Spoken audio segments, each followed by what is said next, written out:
विद्यार्थियों, आज हम भारतीय वाद्य और उनका वर्गीकरण इस बात पर चर्चा करेंगे।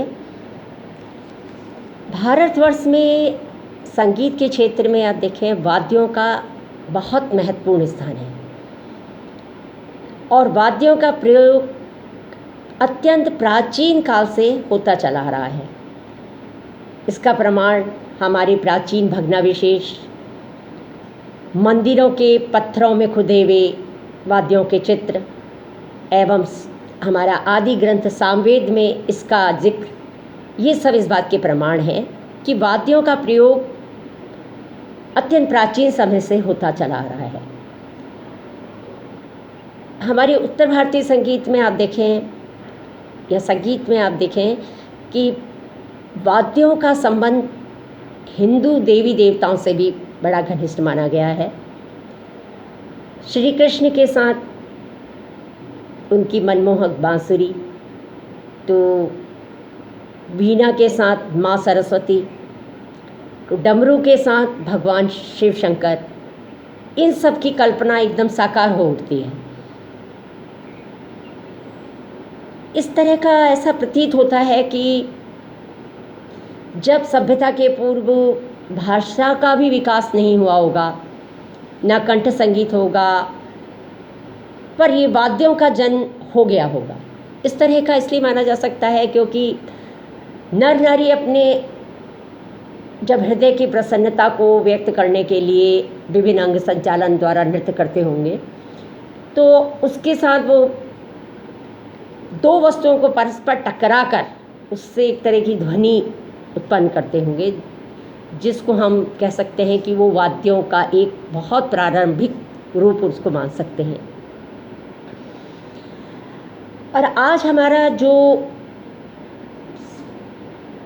संगीत का इतिहास हमारे पास उपलब्ध है, उससे भी हमें ये बात स्पष्ट होती है कि जिस तरह से कंठ संगीत का विकास होता रहा, उसके साथ साथ वाद्य संगीत का भी विकास हुआ है।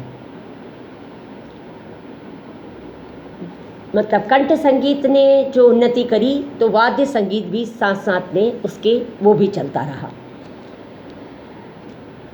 भारतवर्ष में तो रहा ही है, विदेशों में आप देखें तो वहाँ तो वाद्य का स्थान और भी अधिक जो है महत्वपूर्ण है, और वहाँ जो है वाद्य संगीत में उसका जो परंपरा है वो हमारे यहाँ से भी अधिक विकसित है।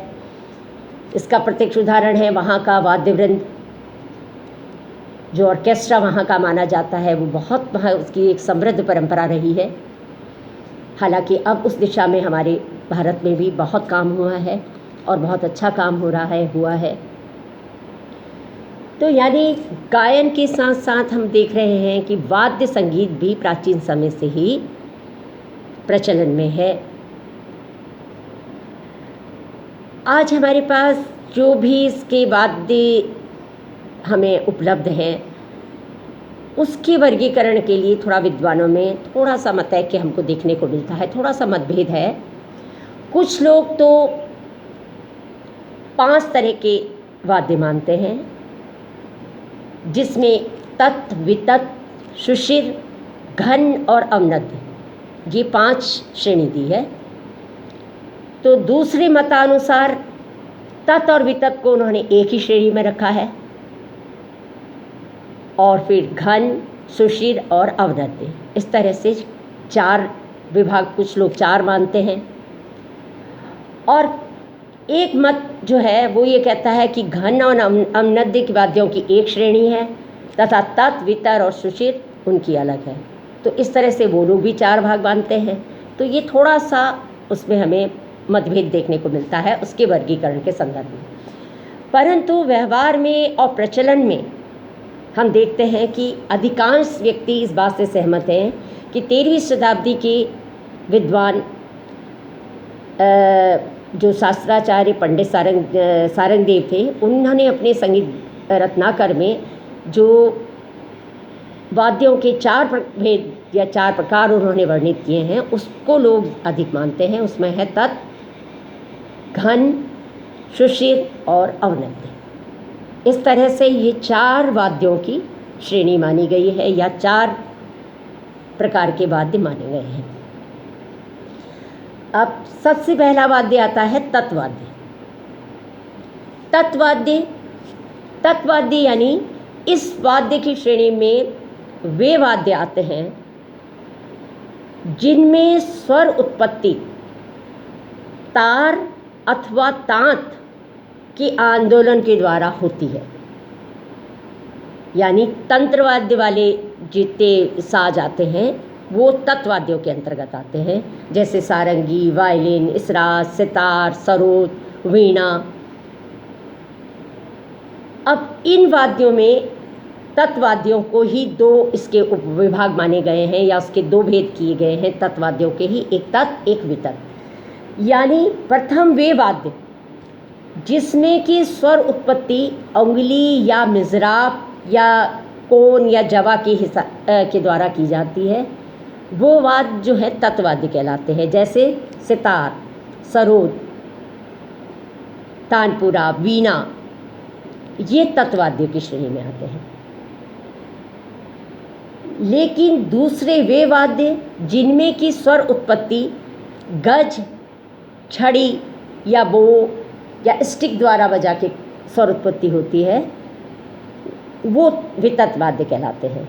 जैसे सारंगी, इसराज, दिलरुबा, वायलिन, इसमें जो है स्वर उत्पत्ति जो है वो बोइंग इंस्ट्रूमेंट्स हैं।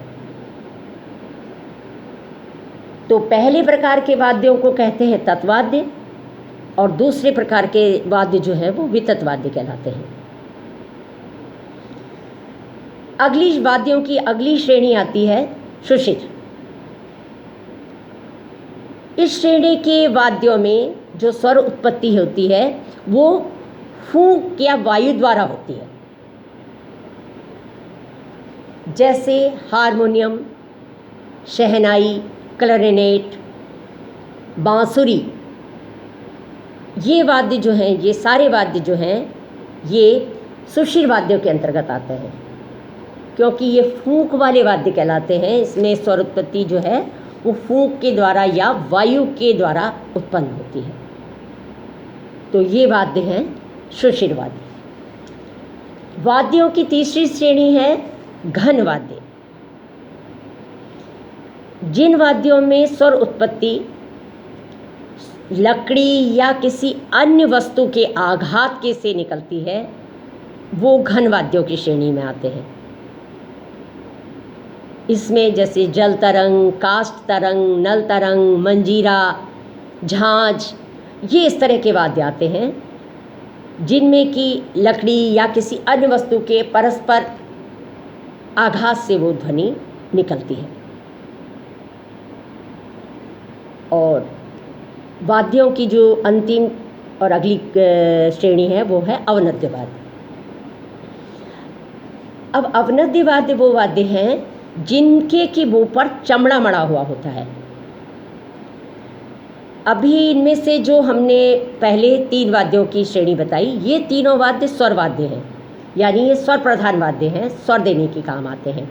लेकिन जो अवनद्य वाद्य हैं वो जो है लय प्रधान, ताल प्रधान वाद्य हैं, यानी ये ताल देने के काम में आते हैं, जो संगीत में लय कायम करते हैं तथा ताल दिखाने के काम में आते हैं, ये अवनद्य वाद्य हैं।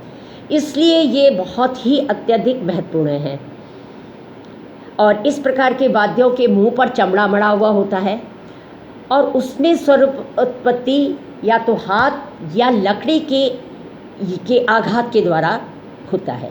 इसलिए इसके अंतर्गत तबला, पखावज, मृदंग, नगाड़ा, नाल, खोल, इस तरह के जो वाद्य हैं वो आते हैं। और आजकल हम देखते हैं कि प्रचलन में अवनद्य वाद्यों में जो प्रमुख स्थान है वो तबले को है। जैसे कि प्राचीन समय में ध्रुपद धमार गायकी का जोड़ था और वो गायकी बहुत महत्वपूर्ण, जोरदार, उस तरह की गायकी होती थी। तो इसलिए उसके साथ संगत के लिए भी पखावज जैसा वाद्य उपयुक्त था। लेकिन जैसे जैसे समय परिवर्तन हुआ और ध्रुपद धमार गायकी का प्रभाव थोड़ा प्रचार कम हुआ और ख्याल का प्रचार बढ़ने लगा, तो ध्रुपद धमार गायकी के साथ जो उनका जीवन साथी पखावज था उसका प्रचलन भी थोड़ा सा कम हो गया। और उसका स्थान जो था, जैसे ख्याल गायकी का प्रभाव चढ़ता गया तो उसके साथ साथ तबले का प्रभाव भी बढ़ता गया। और आज जो है तबला एक प्रमुख अवनद्य वाद्य है जो कि हमारी संगीत की तीनों विधाओं के साथ काम में आता है, भले वो गायन हो, वादन हो या नृत्य हो, तीनों ही तबले के बगैर अधूरे हैं। तो आज हम तीनों इसमें हम मुख्यतः ये वाद्य हैं। तो तबला जो है वो मुख्यतः गायन, वादन, नृत्य के साथ में संगत में प्रयुक्त होता है और उसमें स्वतंत्र वादन भी किया जाता है और आज बहुत वो एक लोकप्रिय वाद्य है। तो इस प्रकार ये 4 वाद्यों की श्रेणी मुख्यतः मानी गई है, जिसमें तत्, सुषिर, घन और अवनद्य। तो ये हमारे मुख्य 4 विभाग हैं और इसी के अंतर्गत हमारे सारे वाद्यों का वर्गीकरण समाया हुआ है। धन्यवाद।